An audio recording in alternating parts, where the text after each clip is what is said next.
बहुत दिन नहीं बीते जब दिल्ली में आपने कांग्रेस के उम्मीदवारों के लिए अरविंद केजरीवाल को प्रचार करते हुए देखा होगा। ज्यादा दिन नहीं हुए जब आपने कांग्रेस नेताओं को केजरीवाल की गिरफ्तारी का विरोध करते हुए देखा होगा। वो 2024 लोकसभा चुनावों से पहले की बात थी, लेकिन अब दिल्ली विधानसभा चुनाव 2025 की धमक सुनाई दे रही है और यहां आम आदमी पार्टी और कांग्रेस में ऐसी तकरार देखने को मिल रही है जैसे चुनावी मैदान में यही दोनों दल आमने सामने हों।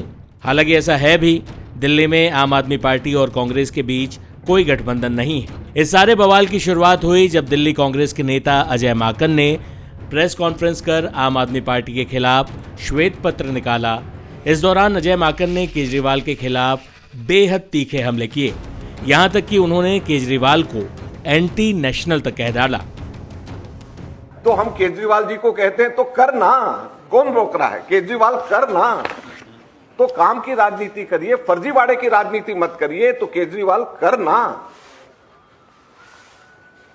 आम आदमी जो 2 रुपए का पेन जेब में रख करके घूमता है, रबड़ की चप्पलें पहनता, अब तो थोड़ा सा इस जो है विंटर्स में थोड़े ढंग के कपड़े पहनने लग गए, भगवान ने सद्बुद्धि दी है उनको। वो शीश महल का राजा कैसे बन गए? हम लोगों ने तो कैलकुलेट किया था कि 173 करोड़ रुपया सरकारी पैसे से व्यय किया है, और अब तो जब वहां पर जिस तरीके के विजुअल सामने आए हैं, जिस तरीके के उनके कहना नहीं चाहिए, लेकिन बाथरूम से लेकर के हर जगह के विजुअल सामने आए हैं, तो वो तो राजा की तरह रहते हैं। तो अपनी पार्टी का नाम आम आदमी क्यों रखा हुआ है? जेब में 2 रुपए का पेन क्यों रखते हैं? सिर्फ दिखावे के लिए, वोट लेने के लिए, उसके अलावा तो कुछ नहीं। जुगल जोड़ी ने कैसा किया दिल्ली को शर्मिंदा। मेरा मानना यह है कि आज दिल्ली की दुर्दशा और कांग्रेस कमजोर केवल इस वजह से हुई है कि हमने 2014 में उनका समर्थन 40 दिन के लिए किया था। आज दिल्ली की दुर्दशा का एक सबसे बड़ा कारण यही है। और कांग्रेस ने मेरा यह मानना है कि हम लोगों से शायद अलायंस करके दिल्ली के अंदर दोबारा से हम लोगों से एक भूल हुई है, जिसको सुधारना जरूरी है। मैं कभी भी इस चीज का पक्षधर नहीं रहा हूं, ना था और ना रहूंगा कि केजरीवाल जैसे व्यक्ति के ऊपर भरोसा किया जा सकता है। केजरीवाल हिंदुस्तान की राजनीति के अंदर अपने खुद के एम्बिशंस को फुलफिल करने के लिए किसी भी एक्सटेंट तक के जा सकता है। उसकी कोई विचारधारा नहीं है, कोई सोच नहीं है।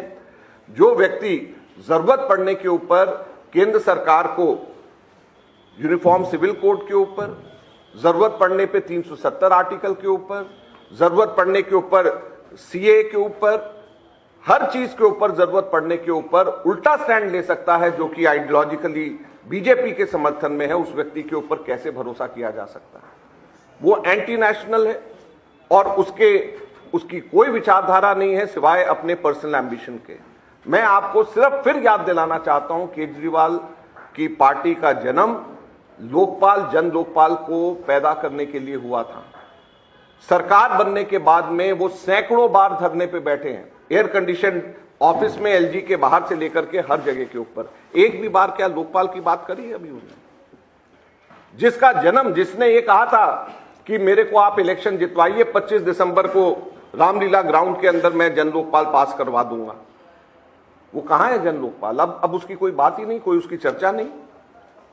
यहां पर महिलाओं के पेंशन की बात कर रहे हैं, पंजाब के अंदर उनकी सरकार फुल फ्लेजेड है, क्यों नहीं देते वहां पे भाई? यहां पर 1000 पहले प्रॉमिस किया था, क्यों नहीं देते भाई? तो करना, कौन रोक रहा है? अजय माकन के इस बयान पर आम आदमी पार्टी गजब ही भड़की हुई है। पार्टी के सांसद संजय सिंह दिल्ली की मुख्यमंत्री आतिशी के साथ प्रेस के सामने आए, फिर उन्होंने क्या कहा सुनिए। कल मैंने देखा एफआईआर दर्ज करा रहे हैं आप अरविंद केजरीवाल के खिलाफ। अरविंद केजरीवाल वो शख्स है जिन्होंने दिल्ली में कांग्रेस पार्टी के प्रत्याशियों के लिए प्रचार किया। अरविंद केजरीवाल वो शख्स है जिन्होंने चंडीगढ़ तक में जाके कांग्रेस पार्टी के लिए प्रचार किया चुनाव में। के खिलाफ एक बीजेपी के नेता के खिलाफ कांग्रेसियों ने आज तक कोई एफआईआर नहीं दर्ज कराई। अब केजरीवाल पे एफआईआर दर्ज करा रहे हैं। हरियाणा का चुनाव हुआ, अंत तक हमारा प्रयास रहा कि हम मिलकर लड़ें, लेकिन कांग्रेस पार्टी उसके लिए तैयार नहीं हुई। हम चुनाव लड़े, लेकिन एक भी अपशब्द, एक भी किसी के खिलाफ कोई गलत बयानी हमने नहीं की। एक बयान पूरे हरियाणा में दिखा दीजिए। अरविंद केजरीवाल जी भी चुनाव प्रचार में करने के लिए गए, आतिशी जी भी गई, मनीष सिसोदिया जी भी गए, सारे हमारी पार्टी के बड़े नेता गए। किसी एक ने भी एक शब्द नहीं बोला कांग्रेस पार्टी के खिलाफ, उनके नेताओं के खिलाफ। आज कांग्रेस पार्टी की सूची आप देखिए, लगता है बीजेपी के दफ्तर से बन के आ रही। आप इसकी समीक्षा कीजिए। ऐसे ऐसे लोगों को चुनाव में उतारा जा रहा है जिनका मकसद सिर्फ और सिर्फ आम आदमी पार्टी को नुकसान पहुंचाना है। संदीप दीक्षित को कौन लड़ा रहा है केजरीवाल जी के खिलाफ? कौन उनका इंतजाम कर रहा है चुनाव लड़ाने का? तो इसलिए अब सारी हदें पार हो चुकी हैं, सारी सीमाएं पार हो चुकी हैं। अपमान का, एफआईआर दर्ज कराने का, एंटी नेशनल बोलने का जो दुस्साहस अजय माकन और उनकी पार्टी ने किया है, मैं मांग करता हूं कांग्रेस पार्टी से कि 24 घंटे के अंदर अजय माकन के खिलाफ कार्रवाई करें, वरना इंडिया गठबंधन के जो और भी घटक दल हैं उनसे हम लोग मांग करेंगे कि कांग्रेस को इंडिया गठबंधन से अलग करें। कल कांग्रेस पार्टी ने अरविंद केजरीवाल जी के खिलाफ और मेरे खिलाफ एक एफआईआर दर्ज कराई। क्यों? बीजेपी के खिलाफ क्या आज तक कांग्रेस ने कोई कंप्लेंट करी, कोई एफआईआर करवाई है? नहीं करवाई, लेकिन आम आदमी पार्टी के नेताओं के खिलाफ करवा रहे हैं। तीसरी बात, हमें आधिकारिक सूत्रों से पता चला है कि कांग्रेस के जो प्रत्याशी हैं उनका चुनाव का खर्चा भारतीय जनता पार्टी से आ रहा है। भारतीय जनता पार्टी कांग्रेस के प्रत्याशियों की फंडिंग कर रही है। इसमें प्रमुख संदीप दीक्षित जी हैं, जिनको भारतीय जनता पार्टी से ऐसा सुनने में आया है कि फंड मिल रहा है। इनमें प्रमुख फरहाद सूरी हैं, जो जंगपुरा से चुनाव लड़ रहे हैं और सुनने में आया है कि उनको भारतीय जनता पार्टी से करोड़ों में फंड आ रहा है। तो आज हम कांग्रेस पार्टी से ये पूछना चाहते हैं कि वो दिल्ली में भारतीय जनता पार्टी को क्यों चुनाव लड़वा रहे हैं। अगर उन्हें आम आदमी पार्टी से दिक्कत है, अगर उन्हें लगता है हम एंटी नेशनल है, तो लोकसभा चुनाव में उन्होंने गठबंधन में चुनाव क्यों लड़ा? क्यों अरविंद केजरीवाल से प्रचार करवाया? यह बिल्कुल साफ हो गया है कि दिल्ली के चुनाव में कांग्रेस के दिल्ली के नेताओं ने भारतीय जनता पार्टी से साठगांठ कर ली है। आम आदमी पार्टी को हराने के लिए साठगांठ करी है, भारतीय जनता पार्टी को जिताने के लिए साठगांठ करी है। अब आम आदमी पार्टी के आरोपों पर कांग्रेस नेता संदीप दीक्षित, जो केजरीवाल के खिलाफ नई दिल्ली सीट से चुनावी मैदान में हैं, उन्होंने आम आदमी पार्टी के आरोपों पर क्या कहा है, हमारी संवाददाता से बातचीत में सुनी। नई दिल्ली से कांग्रेस के उम्मीदवार संदीप दीक्षित हमारे साथ है बात करने के लिए। संदीप दीक्षित जी, चुनाव की घोषणा अभी नहीं हुई है, लेकिन चुनावी पारा एकदम हाई हो चुका है। आम आदमी पार्टी गंभीर आरोप कांग्रेस पर लगा रही है, कह रही है कि बीजेपी के साथ मिलकर आप चुनाव लड़ रहे हैं, आपको भी बीजेपी फंड कर रही है। अब साहब, इस पे आदमी हंसे नहीं तो क्या करे।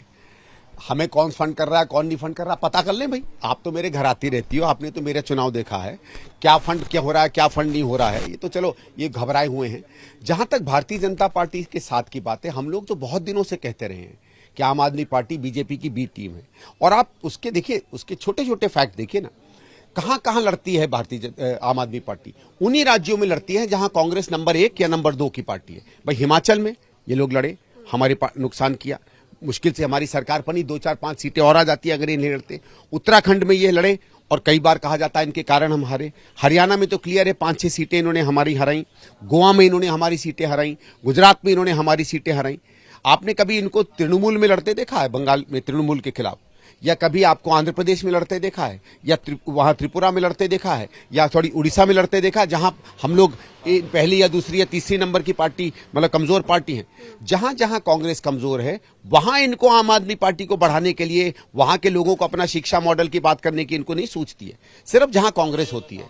तो ये तो बात पिछले 10 साल से सिद्ध हो गई है कि इनका काम केवल कांग्रेस को वीकन करना है, और कांग्रेस को अगर आप वीकन करोगे तो आप बीजेपी को सपोर्ट कर रहे हैं। लेकिन कहा यह भी जा रहा है उनकी तरफ से कि आज जब आप एलजी से मिले और जो शिकायतें आपने दर्ज करवाई, कह रहे ये तो पूरी तरह से बीजेपी का स्क्रिप्ट पढ़ रहे हैं संदीप दीक्षित। भाई बीजेपी का स्क्रिप्ट है तो बता दें बीजेपी ने इन पर कब आरोप लगाया जासूसी का, बीजेपी ने इन पे कब आरोप लगाया कि कैश आ रहा पंजाब में।